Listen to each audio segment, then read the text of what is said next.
I'm Maria Carrizo J. TIAM. Welcome to my vlog. This is ICT in Education. To aid me in this vlog, I've chosen a reference material by Zhou Shanfu.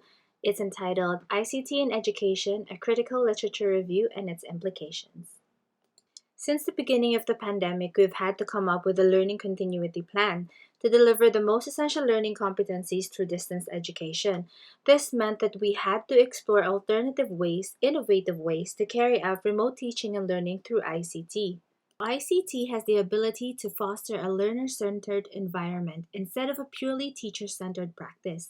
This means that learners are involved in the process of crafting their education, the curriculum, the outcome, and most importantly, the process of learning. ICT expands access to education. Though we had to carry out teacher and student profiling to assess the number of households with access to the internet, to devices, and so on. So from this, we gathered multiple resources to plan how we will carry out the most essential learning competencies. So multiple resources like AVPs, online journals, web conferences, audio materials, video materials, etc. assist in transforming education. ICT acts as a powerful tool in generating knowledge as well as critical thinking in children. Learners are responsible for their learning, and this process cultivates decision making as well as planning and organizing practices. Students are able to approach learning in a problem-solving manner and come up with solutions through accessing ICT, knowledge acquisition becoming more accessible. So students learn to be more engaged with more than one method of teaching.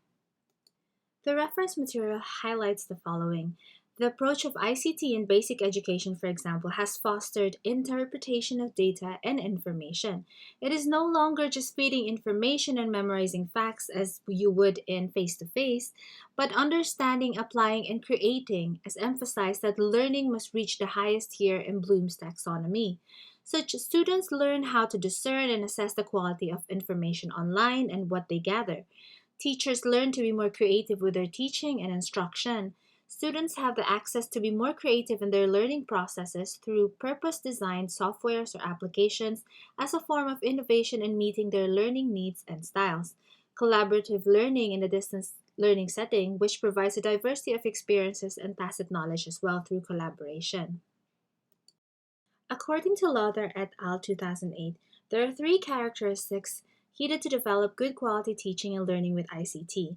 This is autonomy to design, apply, and create their learning outcome, capability to use the applications, different softwares, and creativity to think outside the box to create learning outcomes beyond memorization and drills. So ICT helps explore beyond course content. It changes the teaching and learning relationship. Students' confidence is boosted because they're able to be of help to their teachers. Cultivates a sense of ownership for the students in initiating tasks, activities, and productivity. There is a knowledge collaboration process between the teachers and the students. It involves students in decision-making processes as well as content. It builds the curriculum to include innovation, creativity, exchanges, social constructivism, etc. We have advantages and we also have barriers, which we can consider as the disadvantages. For example, children or students with special needs, there is a need for adequate learning support because they need more time to explore, they need more time to get used to the softwares and how to operate computers. There's also poverty, for example, the lack of devices or computer access. The standardized test results, alternative could be problem-based learning, constructive response tests, etc. The capacity building and curriculum development will aid the barriers that students and teachers face. So these are some of the examples given in the reference material for the barriers and the solutions for the teacher perspective.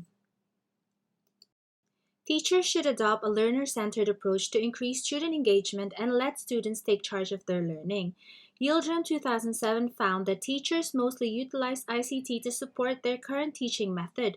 For example, it's just for handouts or test construction, instead of actually innovating and being creative with teaching approaches. Provide ICT training that can model new ways of teaching and fostering student-centered practices. Effective technology integration should be meaningful in a sense that holds true to the pedagogical goals of developmentally appropriate practice, improve access to technology for both students and teachers, and give sufficient time for training and support. The support structure should be visible and viable so that it will yield higher ICT integration efforts by educators. Teacher beliefs and attitudes must also resonate and be aligned with ICT integration for learners to appreciate ICT in education. This was emphasized in Sang et al. 2010, which stated that future ICT use of students was linked to the strongest predictor, teachers' attitudes towards technology. Teachers and pre-service teachers should be introduced to hardware and software as part of an ICT infrastructure to integrate technology into learning processes. ICT preparation can significantly influence teachers' beliefs and attitudes. School culture is likewise an important factor in ICT use. School members must share the same vision and mission to meet pedagogical needs in a constructivist student centered practice. Beyond the skills of teachers on ICT use, the leaders of the school must model and share the same perspective of positive technology integration. The teacher's confidence are crucial in facilitating student learning with technology. ICT integration in education has no end product but an evolving process of change and innovation. I am currently sitting as the principal for the PLT Preschool and Elementary Department.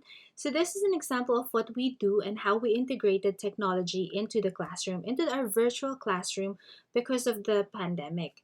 So, we have group project collaboration, we have virtual field trips, we have virtual culminating activities and celebration, we have webinars for both teachers, parents, and the students, we have homeroom guidance. We have a Be a Brother or Sister student mentoring program. We have e-modules, so we send what we create to the students via their email and to also our learning management system. We have one-on-one sessions. We have catch-up remedials interventions. We have one-on-one interventions and sessions to formatively guide students. And we're trying to make it progressive inclusive, which includes IEPs, LWD or learners with disabilities, and they have one-on-ones with our teachers. And the whole process of integrating technology means that we have to introduce certain types of softwares and applications to students. So we have created a whole process and a whole system of integrating our most essential learning competencies with technology. The possibilities of ICT in education are endless. The more creative you are, the more you take charge of your learning. ICT will remain a strong component and instrument to enhance educational pedagogies. We have to incorporate technology into classrooms, virtual or face to face, in order to foster creativity beyond borders and knowledge generation beyond memorizing. Thank you for listening to my short vlog. I am Maria Cruz at JTM.